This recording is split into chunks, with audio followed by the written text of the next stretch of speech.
Assalamualaikum warahmatullahi wabarakatuh. Sebelumnya perkenalkan, nama saya Nabila Amelia Putri dengan NIM 044 dari kelas B. Di sini saya akan mempresentasikan tentang identifikasi potensi bisnis Indo-April menggunakan sistem GIS atau sistem informasi geografis. Yang pertama yaitu ada studi kasus. Nah, studi kasusnya bisa dilihat di layar. Selanjutnya yaitu ada latar belakang. Perusahaan Indo-April berencana membangun gerai toko retail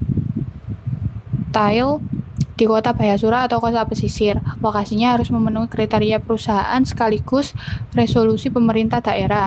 Untuk yang pertama yaitu aksesibilitas jalan. Lokasinya harus berada di tepi jalan protokol atau jalan utama yang dapat dilalui oleh kendaraan roda 4. Yang kedua yaitu ada kepadatan penduduk dalam radius 1 km dari lokasi. Estimasi kepadatan penduduknya harus lebih dari 1.000 jiwa dengan estimasi 4 orang per rumah. Selanjutnya yaitu ada kawasan konservasi. Kota Bayasura itu memiliki kawasan konservasi terumbu karang dan juga mangrove. Bangunan baru dilarang dalam radius 2 km dari tepi pantai.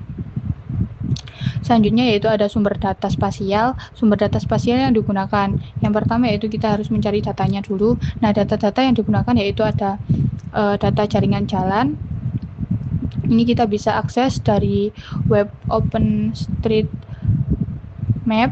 Selanjutnya yaitu ada data kependudukan, kita bisa akses di Badan Statistik Pusat Statistika. Selanjutnya yaitu ada data garis pantai, bisa diakses melalui Badan Informasi Geospasial. Lalu ada data kawasan konservasi, ini tuh poligon dari kawasan konservasi terumbu karang dan juga mangrove yang dilindungi. Dan yang terakhir yaitu ada peta dasar kota, bisa diakses melalui web atau aplikasi Google Earth. Selanjutnya ada metode analisis spasial. Nah, metode analisis spasial ini yang pertama yaitu buffer jalan protokol.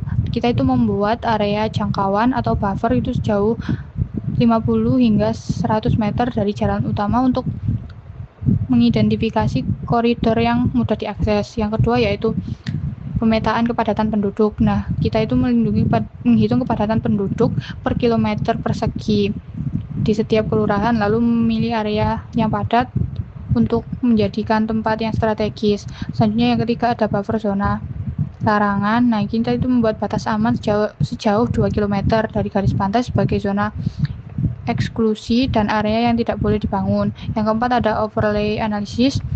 Di tahap ini itu kita bisa mengiris kriteria jalan protokol dan kepadatan penduduk, lalu menghapusnya untuk wilayah yang masuk dalam zona larangan pantai untuk menghasilkan zona koordinat akhir. Dan yang terakhir yaitu ada seleksi rekomendasi lokasi. Terus ini merupakan peta analisis ilustrasi spasial menggunakan model analisis di kota Bayasura. Nah, ini bisa dilihat yang warna merah ini menandakan kepadatan penduduknya sangat tinggi, yang warna oranye ini sedang, dan yang warna kuning ini rendah. Terus yang warna hijau garis-garis ini merupakan kawasan mangrove. Untuk yang warna biru ini ada garis-garisnya, ini itu menunjukkan kawasan konservasi terumbu karang, dan yang warna merah ini itu merupakan buffer dengan radius 2 km dari kawasan konservasi tersebut. Peta ini tuh menunjukkan hasil analisis kesesuaian lokasi rentail dengan mempertimbangkan kepadatan penduduk, yaitu lebih dari 1.000 jiwa per kilometer.